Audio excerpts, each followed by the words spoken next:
देश के प्रधानमंत्री नरेंद्र मोदी ने कल रविवार को मन की बात कार्यक्रम के जरिए देशवासियों को संबोधित करते हुए कहा कि नवरात्र के इस समय में हम शक्ति की उपासना करते हैं।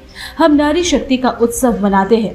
व्यापार से लेकर खेल तक और शिक्षा से लेकर विज्ञान तक आप किसी भी क्षेत्र को लीजिए, देश की बेटियां हर जगह अपना परचम लहरा रही है। साथ ही पीएम मोदी ने कहा 2 अक्टूबर को गांधी जयंती है। गांधी जी ने हमेशा स्वदेशी को अपनाने पर बल दिया है और इसमें खादी सबसे प्रमुख रही। दुर्भाग्य से आजादी के बाद खादी की रौनक कुछ फीकी पड़ती जा रही है, लेकिन बीते 11 साल में खादी के प्रति देश के लोगों का आकर्षण बहुत बड़ा है।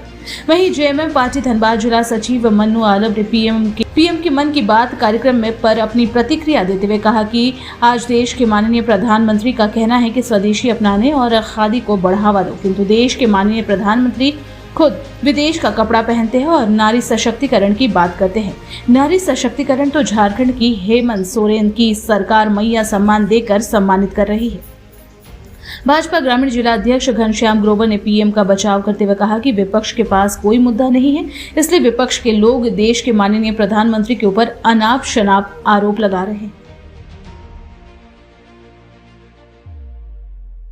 आज भारत की 2 महान विभूतियों की जयंती है। मैं बात कर रहा हूं शहीद भगत सिंह और लता दीदी की।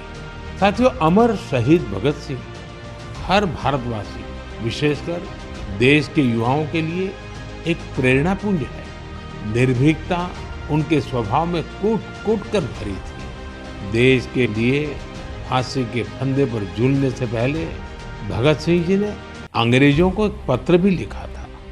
उन्होंने कहा था कि मैं चाहता हूं कि आप मुझे और मेरे साथियों से युद्ध बंदी जैसा व्यवहार करें, इसलिए हमारी जान फांसी से नहीं सीधा गोली मारकर ली जाए। यह उनके अदम्य साहस का प्रमाण है। भगत सिंह जी लोगों की पीड़ा के प्रति भी बहुत संवेदनशील थे और उनकी मदद में हमेशा आगे रहते थे। मैं शहीद भगत सिंह जी को आदरपूर्वक श्रद्धांजलि अर्पित करता हूं। साथियों, आज लता मंगेशकर की भी जयंती है। भारतीय संस्कृति और संगीत में रुचि रखने वाला कोई भी उनके गीतों को सुनकर अभिभूत हुए बिना नहीं रह सकता। उनके गीतों में वो सब कुछ है जो मानवीय संवेदनाओं को झकझोरता है। उन्होंने देशभक्ति के जो गीत गाए, उन गीतों ने लोगों को बहुत प्रेरित किया। भारत की संस्कृति से भी उनका गहरा जुड़ाव था। मैं लता दीदी के लिए हृदय से अपनी श्रद्धांजलि प्रकट करता हूं। साथियों, लता दीदी जिन महाविभूतियों से प्रेरित थी, उनमें वीर सावरकर भी एक है, जिन्हें वो तात्या कहती थी। उन्होंने वीर सावरकर जी के कई गीतों को भी अपने सुरों में पिरोया। लता दीदी से मेरा स्नेह का जो बंधन था, वो हमेशा कायम रहा। वो मुझे बिना भूले हर साल राखी भेजा करती। मुझे याद है मराठी सुगम संगीत की महान हस्ती सुधीर फड़के जी ने सबसे पहले लता दीदी से मेरा परिचय कराया था और मैंने लता दीदी को कहा कि मुझे आपके द्वारा गाया और सुधीर जी द्वारा संगीतबद्ध गीत ज्योति कलश छलके बहुत पसंद है। साथियों, आप भी मेरे साथ इसका आनंद लीजिए।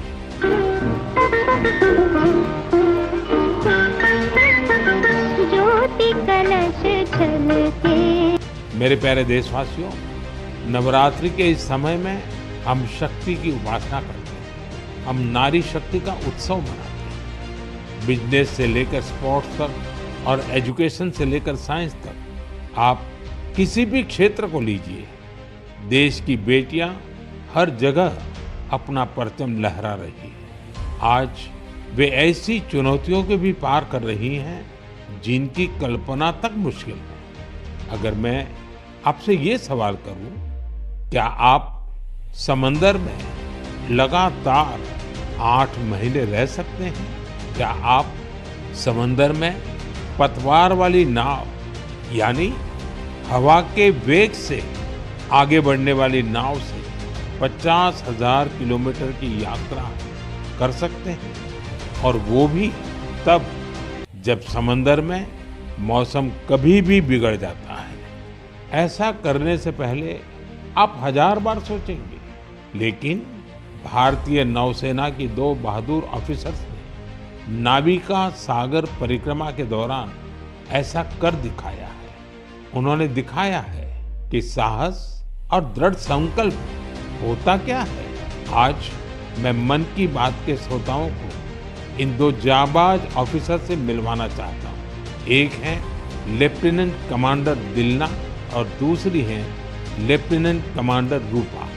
ये दोनों ऑफिसर्स हमारे साथ फोन लाइन पर जुड़ी हुई है। हेलो। Hello sir. नमस्कार जी। नमस्कार सर।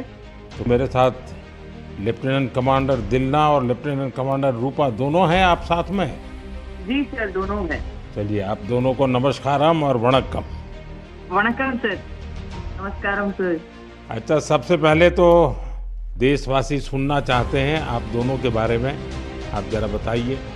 सर, मैं लेफ्टिनेंट कमांडर दिलना हूँ और मैं इंडियन नेवी में लॉजिस्टिक्स कैडर से हूँ सर। मैं नेवी में 2014 में कमीशन हुई थी सर और मैं केरला में कोझिकोड से हूँ सर। मेरा फादर आर्मी में थे और मेरा मदर हाउसवाइफ है। मेरा हस्बैंड भी इंडियन नेवी में ऑफिसर है सर और मेरा सिस्टर एनसीसी में नौकरी करती है। जय हिंद सर। मैं लेफ्टिनेंट कमांडर रूपा हूँ और मैं navy 2017 naval armament inspection cadre में ज्वाइन किया है और मेरे फादर तमिलनाडु से हैं और मेरे मदर पौंडीचेरी से है। मेरे फादर एयरफोर्स में थे सर। एक्चुअली डिफेंस ज्वाइन करने के लिए मुझे उनसे ही प्रेरणा मिली और मेरी मदर होम मेकर थी। अच्छा दिलना और रूपा, आपसे मैं जानना चाहूँगा कि आपकी जो सागर परिक्रमा में आपका एक्सपीरियंस देश सुनना चाहता है और मैं पक्का मानता हूँ ये कोई सरल काम नहीं है, कई कठिनाइयाँ आई होगी, बहुत मुश्किलें आपको पार करनी पड़ी होगी। जी सर, मैं आपको ये बोलना चाहती हूँ कि लाइफ में सर एक बार हमें ऐसा मौका मिलता है जो हमारी जिंदगी बदल देती है सर। और ये सर्कम नेविगेशन वो हमारे लिए ऐसी एक अपॉर्चुनिटी थी जो इंडियन नेवी और इंडियन गवर्नमेंट ने हमें दिया है। और इस एक्सपेडिशन में हम लगभग 47,500 किलोमीटर सेल किया सर। हमने 2 अक्टूबर 2024 को निकला गोवा से और 29 मई 2025 को वापस आया। और इस एक्सपेडिशन हमें कंप्लीट करने के लिए 238 डेज लगे सर और 238 डेज हम सिर्फ दोनों थे सर इस बोट पे। और सर एक्सपेडिशन के लिए हमने 3 साल की तैयारी की, नेविगेशन से लेके कम्युनिकेशन, इमरजेंसी डिवाइसेस को कैसे ऑपरेट करना, डाइविंग कैसे करते हैं और बोट में कुछ भी तरह की इमरजेंसी हो जैसे मेडिकल इमरजेंसी से हो कैसे मैनेज करना, ये सब के बारे में हमें इंडियन नेवी ने ट्रेनिंग दिया सर। और इस यात्रा में सबसे मेमोरेबल मोमेंट में बोलना चाहती हूँ सर कि हमने भारत की झंडा पॉइंट नीमो पर लहराया सर। पॉइंट नीमो दुनिया की सबसे रिमोटेस्ट लोकेशन पे है सर। वहाँ से सबसे पास कोई इंसान है तो वो इंटरनेशनल स्पेस स्टेशन में है और वहाँ पे एक सेल बोट में पहुँचने वाला पहला भारतीय और पहला एशियन और दुनिया के पहला इंसान हम बने सर। और ये हमारे लिए गर्व की बात है सर। वाह, बहुत बहुत बधाई आपको। Thank you sir. आपके साथी भी कुछ कहना चाहते हो? सर, मैं ये कहना चाहती हूँ कि ये सेल बोट से ये दुनिया का सर्कम नेविगेशन जो किया है उनका नंबर माउंट एवरेस्ट पहुंचने वाला के नंबर से बहुत कम है। और एक्चुअली जो सेल बोट से अकेले जो सर्कम नेविगेशन करते हैं उनके नंबर जो स्पेस में गए हैं उनके नंबर से भी बहुत कम है। अच्छा, इतनी कॉम्प्लेक्स जर्नी के लिए बहुत टीम वर्क की जरूरत होती है और वहाँ तो टीम में आप 2 ही ऑफिसर थे, आप लोगों ने कैसे मैनेज किया इसको? जी सर, ऐसे यात्रा के लिए हम दोनों को एक साथ मेहनत करना पड़ता था और जैसे लेफ्टिनेंट कमांडर दिलना ने बोला, ये अचीव करने के लिए सिर्फ दोनों था बोट पे और हम बोट रिपेयरर थी, इंजन मैकेनिक थी, sail maker, medical assistant, cook, cleaner, diver, navigator और सब कुछ एक साथ बनना पड़ता था। और ये हमको अचीव करने के लिए इंडियन नेवी का बड़ा कंट्रीब्यूशन था और हमको हर तरह की ट्रेनिंग दिया है। एक्चुअली सर, हम 4 साल से साथ सेल कर रहे हैं तो एक दूसरे की स्ट्रेंथ और वीकनेस हम अच्छी तरह से जानते हैं। इसलिए हम सबको कहते हैं कि हमारे बोट पर एक इक्विपमेंट थी जो कभी फेल नहीं हुआ, वो हम दोनों का टीम वर्क था। अच्छा, जब मौसम खराब होता था, क्योंकि ये समुद्री दुनिया तो ऐसी है, क्या मौसम का कोई ठिकाना नहीं, तो आप उस सिचुएशन को कैसे हैंडल करते थे? सर, हमारा यात्रा में बहुत सारा एडवर्स चैलेंजेस सब थे सर। हमें इस एक्सपेडिशन में कई चैलेंजेस फेस करना पड़ा।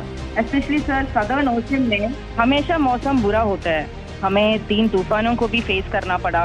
और सर, हमारा बोट सिर्फ 17 मीटर का है और लेंथ में उसका विड्थ है सिर्फ 5 मीटर। तो कभी कभी कुछ लहरें आती थी जो 3 स्टोरी बिल्डिंग से भी बड़ी थी सर। और हमने बहुत ज्यादा गर्मी और बहुत ज्यादा सर्दी दोनों फेस किया है हमारे जर्नी में।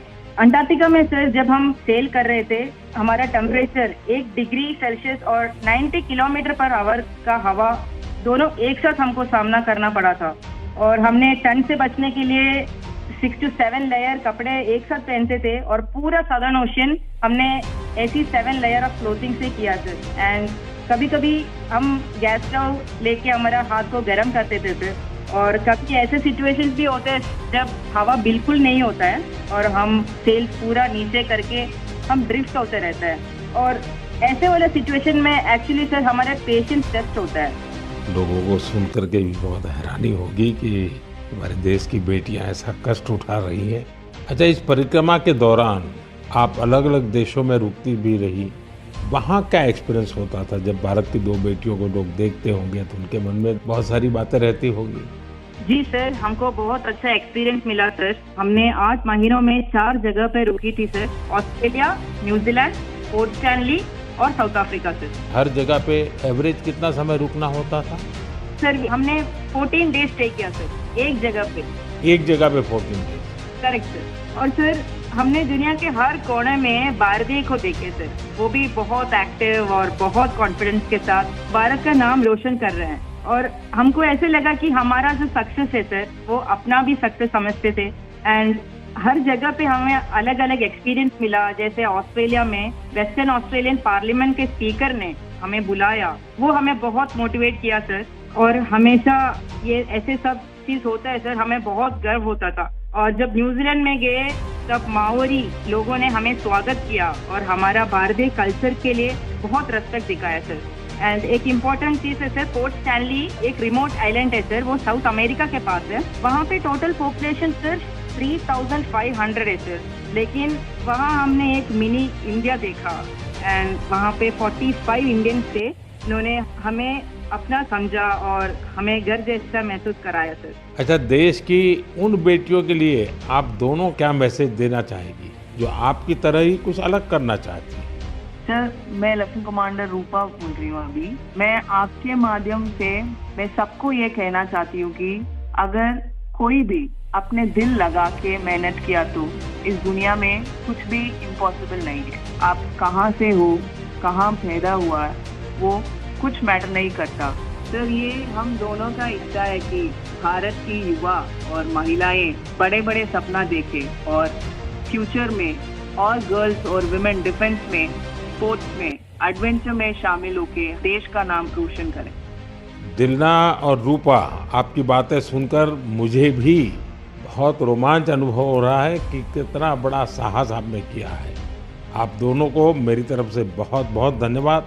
निश्चित तौर पर आपकी मेहनत, आपकी सफलता, आपकी अचीवमेंट देश के युवकों को, देश की युवतियों को बहुत प्रेरित करेगी। ऐसे ही तिरंगा लहराते रहिए। भविष्य के प्रयासों के लिए आपको मेरी ढेरों शुभकामनाएं। Thank you. बहुत बहुत धन्यवाद। वणक्कम, नमस्कारम। नमस्कार सर। साथियों, हमारे पर्व त्योहार भारत की संस्कृति को जीवंत बनाए रखते हैं। छठ पूजा ऐसा एक पावन पर्व है जो दिवाली के बाद आता है। सूर्य देव को समर्पित यह महापर्व बहुत ही विशेष है। इसमें हम डूबते सूर्य को भी अर्घ्य देते हैं, उनकी आराधना करते हैं। छठ न सिर्फ देश के अलग अलग हिस्सों में मनाई जाती है, बल्कि दुनिया भर में इसकी छठा देखने को मिलती है। आज यह एक ग्लोबल फेस्टिवल बन रहा है। साथियों, मुझे आपको ये बताते हुए बहुत खुशी है कि भारत सरकार भी छठ पूजा को लेकर एक बड़े प्रयास में जुटी है। भारत सरकार छठ महापर्व को यूनेस्को की इंटेंजिबल कल्चरल हेरिटेज लिस्ट यानी यूनेस्को की सांस्कृतिक धरोहर की सूची में शामिल कराने का प्रयास कर रही है। छठ पूजा जब यूनेस्को की सूची में शामिल होगी तो दुनिया के कोने-कोने में लोग इसकी भव्यता और दिव्यता का अनुभव कर पाएंगे। साथियों, कुछ समय पहले भारत सरकार के ऐसे ही प्रयासों से कोलकाता की दुर्गा पूजा भी यूनेस्को की इस लिस्ट का हिस्सा बनी है। हम अपने सांस्कृतिक आयोजनों को ऐसे ही वैश्विक पहचान दिलाएंगे तो दुनिया भी उनके बारे में जानेगी, समझेगी, उनमें शामिल होने के लिए आगे आएगी। साथियों, 2 अक्टूबर को गांधी जयंती है। गांधी जी ने हमेशा स्वदेशी को अपनाने पर बल दिया और इनमें खादी सबसे प्रमुख थी।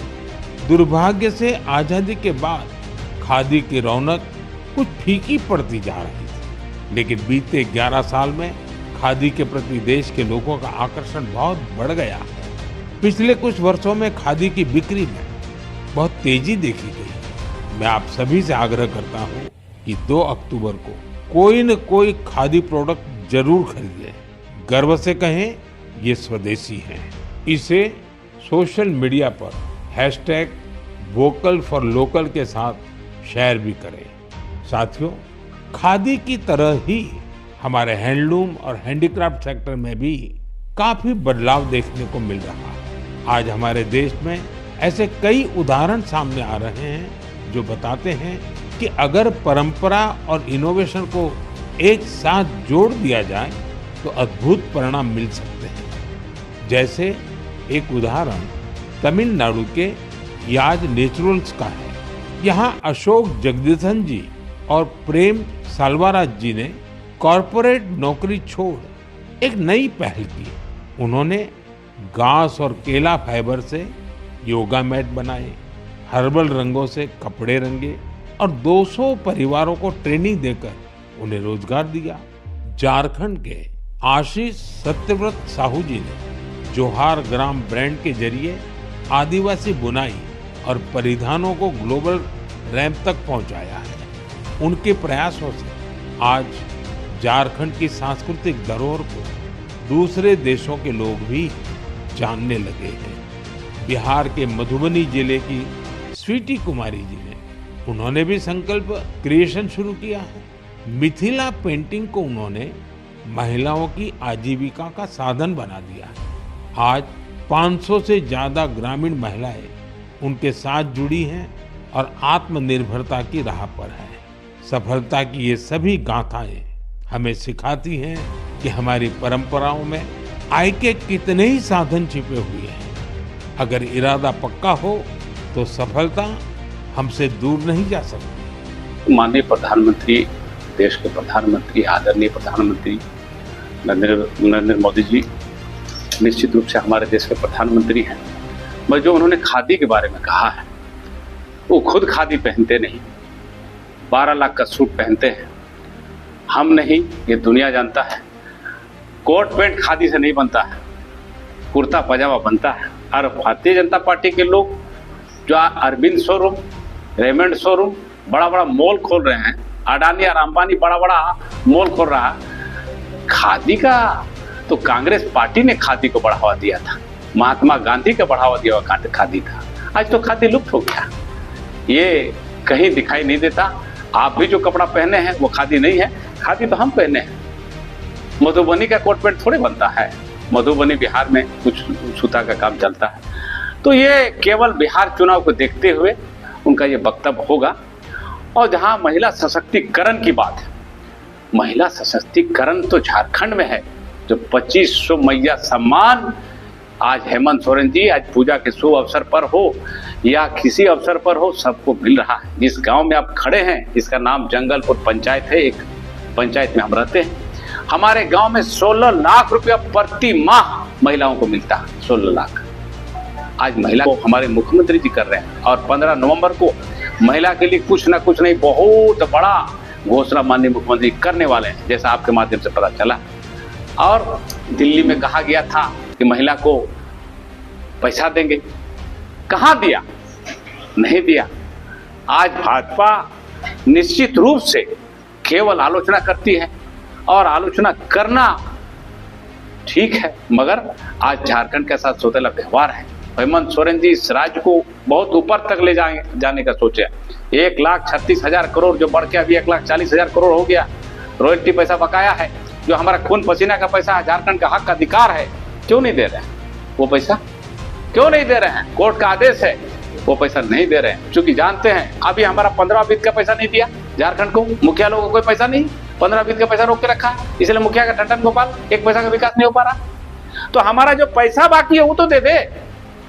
माननीय प्रधानमंत्री जी, ये हर चुनाव को देखते हुए जीएसटी को कम किया। गब्बर सिंह टैक्स राहुल जी बोलते थे 100% गब्बर सिंह टैक्स है, 28% पूरे दुनिया में टैक्स नहीं जीएसटी। बताइए अभी भी 18% है, अभी भी 12% है, अभी भी 5% है। इतना टैक्स तो आप कलकत्ता जाइए, 5 छोटा टोल मिलेगा, गाड़ी का रोड टैक्स आप दे दिए, full time OTT on time tax paid. फिर कौन सी का टैक्स ले रहे हो आप? खाली पैसा ले रहे हैं आप, हर जगह पैसा ले रहे हैं आप। पेट्रोल डीजल में जीएसटी लागू कीजिए, आप देखिए बहुत लोगों को राहत मिलेगा। इसीलिए माननीय प्रधानमंत्री, आदरणीय प्रधानमंत्री जी से हम कहेंगे कि नीचे उतर के आपके लोग सर्वे करें। आज पूजा में जो देख रहे हैं दुकान में भीड़ नहीं है, पूजा में जो है आज वो दिखाई नहीं दे रहा जो दिखाई देना चाहिए, क्योंकि आदमी को पैसा नहीं, पैसा है ही नहीं। तो कुल मिलाकर के आदरणीय प्रधानमंत्री चाहेंगे जो उन्होंने कहा कि खादी को हम बढ़ावा दे रहे हैं, सही में देना चाहिए और हम सबको खादी वस्त्र पहनना चाहिए, ये मांग था। धन्यवाद। मन की बात में हमारे श्री प्रधानमंत्री पूरी देश के घटनाओं को जिक्र करते हैं और जो इस समय अच्छा काम कर रहे हैं उसके बारे में चर्चा करते हैं। तो उसी के अनुरूप उन्होंने आगामी पर्वों को देखते हुए नवरात्र को बधाई दी। मैं भी सबको नवरात्र की बधाई देता हूँ। साथ ही साथ उन्होंने स्वदेशी अपनाने के लिए कहा गया। स्वदेशी हम जितना आज उपयोग कर रहे हैं, निश्चित रूप से भारत को आत्मनिर्भर भारत बनाना है। तो जब तक हम स्वदेशी का निर्माण नहीं करेंगे, स्वदेशी नहीं अपनाएंगे, स्वदेशी को आगे नहीं बढ़ेंगे, तब तक हमारा देश विकसित भारत नहीं बन सकता है। जो कि परिकल्पना हमारे प्रधानमंत्री ने 2047 में हमारा देश विकसित भारत बने, ऐसा सोच के साथ चल रहे हैं। इसी के अनुरूप उन्होंने कहा है कि आत्मनिर्भर बनाने के लिए स्वदेशी का उपयोग अधिक से अधिक संख्या में करें। उन्होंने साथ में स्वदेशी में ये भी परिभाषित किया है, जो विदेशी कंपनी भी आज इंडिया में यहाँ फैक्ट्री लगाई हुई है, यहाँ के ज़मीन में उनका कारखाना चल रहा है और यहाँ के नौजवान उसमें अपना खून पसीना बहा रहे हैं, तो उसको भी हम लोग स्वदेशी मानकर उसका भी उपयोग करेंगे, उसको भी बढ़ावा देंगे। तो निश्चित रूप से कहना है कि मोदी प्रधानमंत्री जो अभी संदेश दे रहे स्वदेशी अपना, पर वो तो अपना जो पहनावा जो कपड़ा पहनते हैं वो विदेशी कपड़ा पहनते हैं, चश्मा विदेशी पहनते हैं, घड़ी विदेशी पहनते हैं, उसमें आपकी क्या प्रतिक्रिया? ये देखिए, लोगों का, विपक्ष का काम है झूठ और रूमर फैलाना। अब जैसे आप देख रहे हैं बिहार में रूमर फैला गया कि वोट का चोरी, इसमें प्रधानमंत्री का कहीं से रोल भी नहीं है। चुनाव आयोग इस काम को करता है और चुनाव आयोग ने पारदर्शिता से काम किया है, उसको एक भी प्रूफ ला के नहीं दिया गया विपक्ष द्वारा। खाली झूठ का प्रबंधन करते हैं, ये भी झूठ का प्रबंधन किया जा रहा है। जो आदमी इतना तपस्वी रहा, जो आदमी अपना नहीं अपने देश के बारे में सोचता है, अपने परिवार के बारे में सोचता है, आज भी उनके परिवार के जो सदस्य बचे हुए हैं वो भी देखिए अपना राशन दुकान चला रहे हैं, कोई चाय दुकान चला रहे हैं, कोई क्या कर रहे हैं। उनके तरफ उनका कोई झुकाव नहीं है कि हम उससे मदद कर दें, अलग कर दें, ऐसी बात नहीं। उनका सोच है देश के प्रति, देश किस तरह से हमारा विकसित भारत बनेगा, हम विकसित किस तरह राष्ट्र बनेंगे, किस तरह विश्व गुरु बनेंगे, इस पर सोचते हुए आगे बढ़ते हैं। तो निश्चित रूप से लोगों को तकलीफ होती है और लोग अलग अलग बातें बोलते हैं, अलग अलग चर्चा करते हैं, आरोप लगाते हैं। उन पर आज तक कोई भी आरोप सिद्ध नहीं हुआ। आज अपने लिए क्या लेते हैं, क्या करते हैं, आज तक ऐसा कोई प्रधानमंत्री मिला नहीं जो 18 घंटा 20 घंटा देश के लिए काम करता हो। ये निस्वार्थ है। आप कभी सुने नहीं होंगे कि उनका तबीयत खराब है, आज यहाँ है तो कल वहाँ है तो परसों वहाँ है। पूरा देश में वो घूमते रह रहे हैं, देश के लोगों की सेवा कर रहे हैं और उनके रहते हुए आज देश इतना तेजी से प्रगति कर रहा है, क्योंकि उनके साथ भी जो टीम में है, मंत्रिमंडल में है, सब ईमानदार हैं।